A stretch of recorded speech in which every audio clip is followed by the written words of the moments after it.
श्रीविभूषितकरान्नमनीरदावात् पीताम्बरादरुणबिम्बफलाधरोष्ठात् पूर्णेन्दुसुन्दरमुखा नरनीन्दनेत्रात्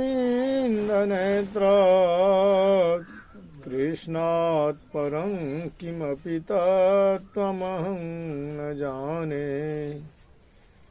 कृष्ण त्वदीयपदपङ्कजपिञ्जरान्त अद्यैव मे विशतु मानसराजहंस।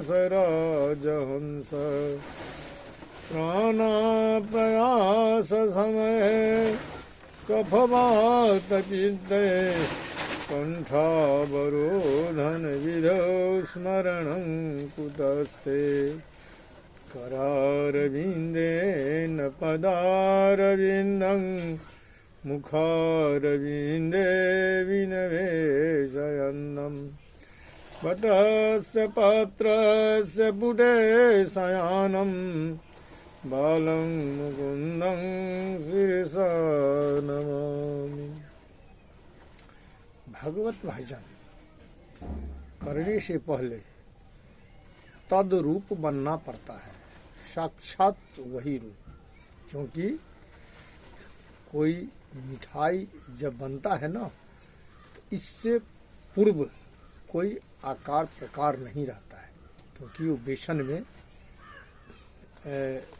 बूंदी बनाने वाला बेसन में चीनी घोल देता है, चीनी है बेसन में, तब वो मीठा देगा। और उसको तेल में छानते हैं, फिर चीनी का जो है बेसन का जो बूंदी घोल करके बना लेते हैं, तब उसको चीनी में डुबाते हैं, तब वो मीठा लगता है। आकार प्रकार तो यहाँ मिलता है, पहले इससे पहले कोई आकार प्रकार नहीं। ऐसे ही भगवान में कोई आकार नहीं है। हम भक्त है, हम उनको आकार देते हैं, हमारे अनुसार ही वो प्रकट होते हैं। जैसा आकार हम अपने हृदयाकाश में ध्यान करते हैं, ठीक उसी आकार के वो प्रकट होते हैं। पहले तो कहेंगे कृष्ण, तो कृष्ण जिस रूप में प्रकट हुआ, जो उस समय में जो ऋषि महात्मा थे जिनके लिए वो ध्यान करते थे, भगवान अब धरातल पर जल्दी आइए, बहुत अनर्थ हो रहा है। तो वो ऋषि महात्मा जिस आकार प्रकार का ध्यान किए, ठीक उसी रूप में प्रकट हुए। ऐसे ही राम अवतार जो हुआ नारायण का, तो जो वहाँ गए थे उनको स्तुति में करने, भगवान आप प्रकट होइए, धरातल पर आइए, हम लोगों को उद्धार कीजिए। तो जिस रूप में उन्होंने वहाँ ध्यान किया, ठीक उसी रूप में प्रकट हुए। तो ये भगवान में कोई आकार प्रकार नहीं है, वो ज्योतिर्मय है और सनातन है। सनातन यानी कभी नष्ट नहीं होने वाला। ऐसे ही धर्म है, सनातन धर्म जो है कभी भी वो नष्ट होने वाला नहीं है। जितना उसको असुर आकर के जितना उसको नष्ट भ्रष्ट इत्यादि जितना कर ले, लेकिन वो बीज जो है ना, बीज कभी नष्ट नहीं होता है। ऐसे बीज है, हर युग में उसको नष्ट करने का कोशिश असुर लोग किया है, हर युग में, लेकिन नष्ट नहीं हुआ। फिर नारायण को इसके रक्षा के लिए आना पड़ा। तो हर युग में भगवान नारायण आए हैं। अभी भी जो है सो उस सनातन धर्म को जो है सो नष्ट करने के लिए कांग्रेस सरकार, इसके बाद ममता बनर्जी, लालू यादव, मुलायम सिंह यादव के परिवार, केजरीवाल, ये सब के सब सनातन धर्म को खाने के लिए, उजाड़ने के लिए हर समय तत्पर रहते हैं। लेकिन यह सनातन धर्म उजरने वाला नहीं है। इसको उजारने के लिए मुगल भी बहुत प्रयत्न किए। एक तुलसीदास को भी वो नहीं रख पाए, और हर युग में ऐसा हुआ है। वही सनातन धर्म को हिरण्यकश्यप भी उजारना चाहा, लेकिन उसी के घर में प्रहलाद को उजार नहीं पाया।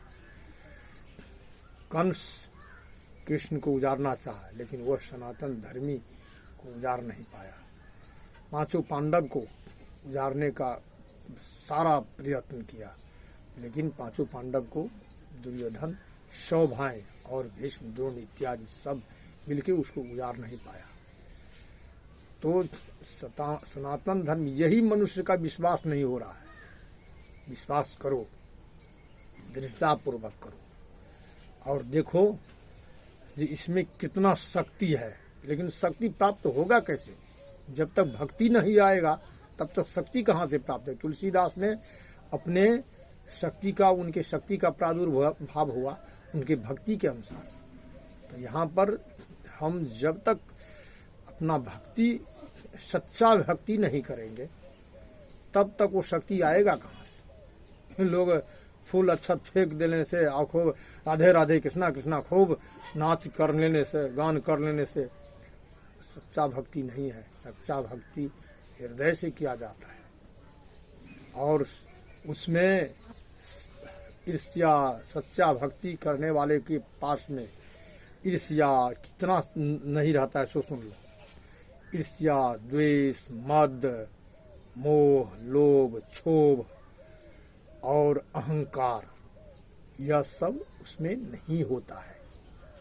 और वो ईश्वर के भरोसे अपना सारे कर्म करता है, भगवान के भरोसे सारे कर्म करता है, और सब कर्म में उसको सफलता ही दिखाई देता है, और वो शांति से हर काम करता है।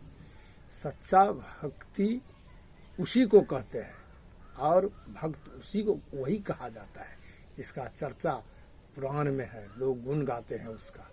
अब अपनी वाणी को विराम देते हैं। बोलो नारायण भगवान की जय।